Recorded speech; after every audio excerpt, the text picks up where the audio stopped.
Ay, ay, ay, ay, ugayam,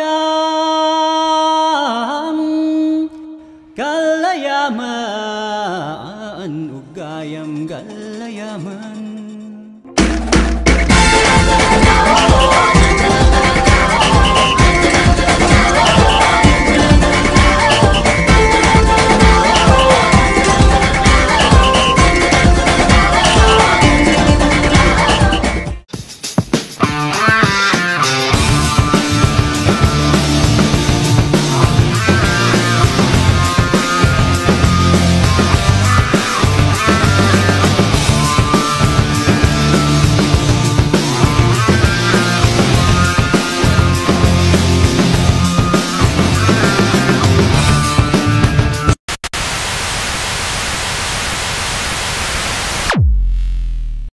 Welcome into the journey in the heart of Filipino identity. Today, we're exploring Psikolohiyang Pilipino, the unique psychology of the Filipino people.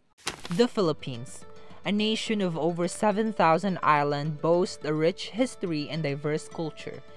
This diversity is reflected in its people, shaped by centuries of influence from indigenous tradition, Spanish colonialism, and American occupation. Upang mas lalong maintindihan, narito si Princess Orzales upang ilahad sa atin ang kasaysayan ng Psikolohiyang Pilipino. Alam niyo ba na hindi pa nakarating ang mga Espanyol ay meron na tayong sariling pamamaraan at sistemang pamumuhay? Kabilang na dito ang sinaunang psikolohiya sa Pilipinas. Ang pangunahing psikolohikal na kaalaman ng katutubong Pilipino pinagmula sa mga babaylan, katalunan at baglan.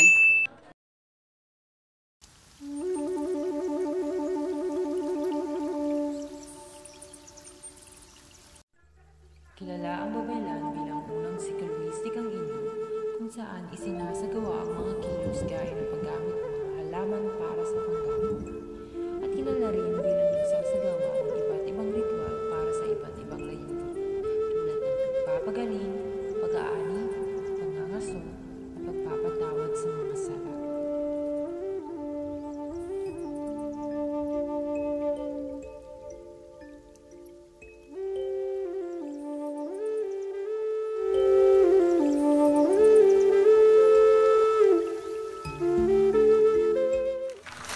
Ilan na lamang sa mga sinaunang literatura ng psikolohiyang Pilipino ay nagmula sa mga salawikain, bugtong, kwentong bayan, alamat, at epiko. Ngayong nalaman na natin ang kasaysayan ng Psikolohiyang Pilipino, atin naman ngayong talakayin ang naging kasaysayan ng pag-aaral ng Psikolohiyang Pilipino sa pamamahala ni Professor Virgilio Enriquez. Ang Pilipinas ay isang bansang mayaman sa kultura, tradisyon, at pagpapahalaga. Pero ano nga ba ang tunay na kahulugan ng pagiging Pilipino? Ano ang nagtulat sa ating mga damdamin, sa ating mga gawi, sa ating mga paniniwala?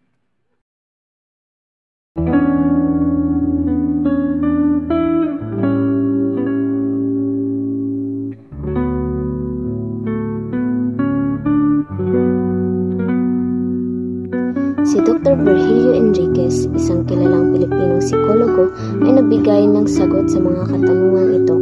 Tinagurian siyang ama ng psikolohiyang Pilipino, ang disiplina ng naglalayong maunawaan ang kaluluwa ng Pilipino, ang ating pag-uugali at ang ating mga karanasan sa konteksto ng ating sariling kultura.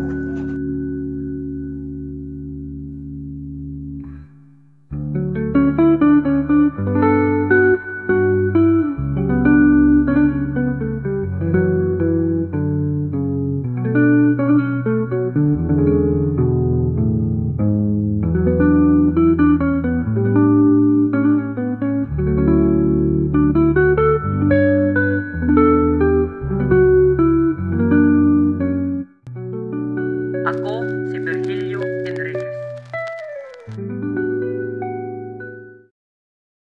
Ang Pilipinas ay isang bansang puno ng buhay, tawanan at isang malalim na pakiramdam ng pakikisa. Pero ano nga ba ang hindi nakikitang pwersa na nagbibigay hugis sa masiglang telang ito? Ano nga ba ang pangunahing halaga na tumutukoy sa diwa ng mga Pilipino? Sa ilalim ng piramidang ito ay ang accommodative surface values.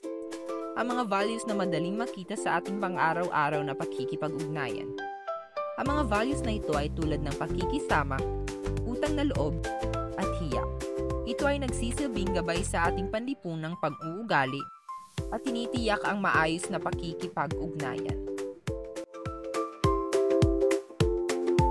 At the top of the pyramid, matatagpuan natin ang linking socio-personal values na nag-uugnay sa ating individual na pagkakakilanlan sa mas malawak na komunidad. Ang mga values tulad ng pagkamagalang, pagiging matulungin, at pagiging mapagmahal ay nagbibigay hugis sa ating pakikipag-ugnayan sa iba at nagtataguyod ng pakiramdam ng pag-aari.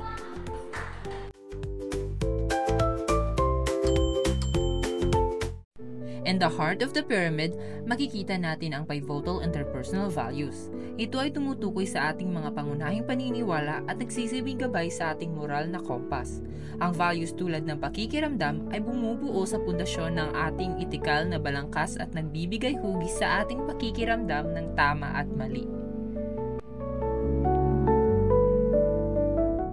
Finally, on the top of the pyramid, makikita natin ang confrontative values na nagtutulak sa atin na tumayo para sa ating pinaniniwalaan at amunin ang kawalang katarungan. Ang mga values tulad ng magiging matapang ay nagbibigay inspirasyon sa atin na lumaban para sa tama at mag-ambag sa pagpapabuti ng lipunan. Ang kasaysayan ng Pilipinas, isang kwento ng paglaban, pag-asa at pagbabago. Ngunit paano natin tunay na mauunawaan ang ating nakaraan? Paano natin maisusulat ang ating sariling salaysayin?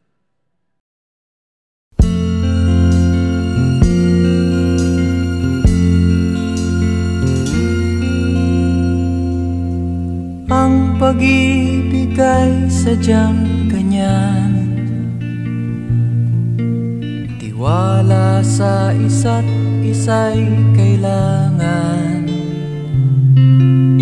Dati mong pag-ibig wala akong pakialam, basta't mahal kita kailan pa man. Si Dr. Jose A. Salazar, isang kilalang Pilipinong scholar at historiador, ay nagbigay ng malaking ambag sa pag-unawa ng ating kasaysayan. Isa sa mga pinakamahalagang kontribusyon ay ang pagpapakilala ng pantayong pananaw. Isang konsepto na naglalayong muling tukuyin at isulat ang kasaysayan ng Pilipinas mula sa pananaw ng mga Pilipino. Mamahalin kita maging sino ka man. Si Salazar ay nagbigay din sa kalagahan ng pag-aaral ng kasaysayan mula sa pananaw ng mga Pilipino. Sa halip na umasa sa mga salaysayan ng mga mananakop, hinanap niya ang mga tunay na karanasan at pananaw ng mga Pilipino sa iba't ibang panahon. Para magawa ito, nagpanukala siya ng 3 uri ng pananaw sa pag-aaral ng kasaysayan. Pantayong pananaw, isang paraan ng pag-aaral ng kasaysayan na nagsisimula sa mga Pilipino mismo. Hindi ito nakatuon sa mga panlabas na pananaw o mga interpretasyon ng mga dayuhan, sa halip na ito ay naglalayong maunawaan ang kasaysayan mula sa pananaw ng mga Pilipino gamit ang mga kanilang sarili wika at kultura. Sa pangkayong pananaw, ito ay ang pananaw ng mga Pilipino mula sa labas, mula sa pananaw ng mga dayuhan o mga mananakop. Halimbawa, ang pananaw ng mga Espanyol sa kanilang kolonisasyon sa Pilipinas. Pangkaming pananaw. Ito ay ang pananaw ng mga Pilipino nagmula sa ibang bansa tulad ng mga Pilipino na naninirahan sa Amerika o Europa. Ito ay nagbibigay ng ibang perspektibo sa kasaysayan ng Pilipinas. Sa pamamagitan ng pag-unawa sa 3 pananaw na ito, mas malinaw nating mauunawaan ang kasaysayan ng Pilipinas. Ang pantayong pananaw ay nagbibigay ng mahalagang pananaw sa pag-aaral ng kasaysayan ng Pilipinas. Ito ay nagbibigay ng boses sa mga Pilipino at nagbibigay daan sa atin na mas maunawaan ang ating sariling kasaysayan at mas mapapahalagahan ang ating pagkakakilanlan bilang isang bansa. Di ibang tao. Ito ay kinakatawan ng mga itinuturing na bahagi ng sariling panloob na bilog, kabilang ang pamilya, malapit na kaibigan at mga miyembro ng komunidad.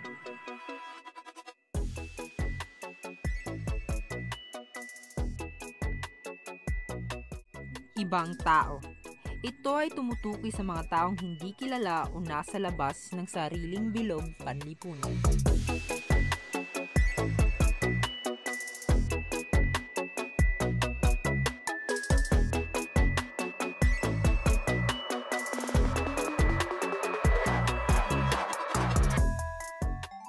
Sa paglalakbay natin sa mundo ng sikulihiyang Pilipino, naunawaan natin ang lalim at kayamanan ng ating sariling kultura at karanasan.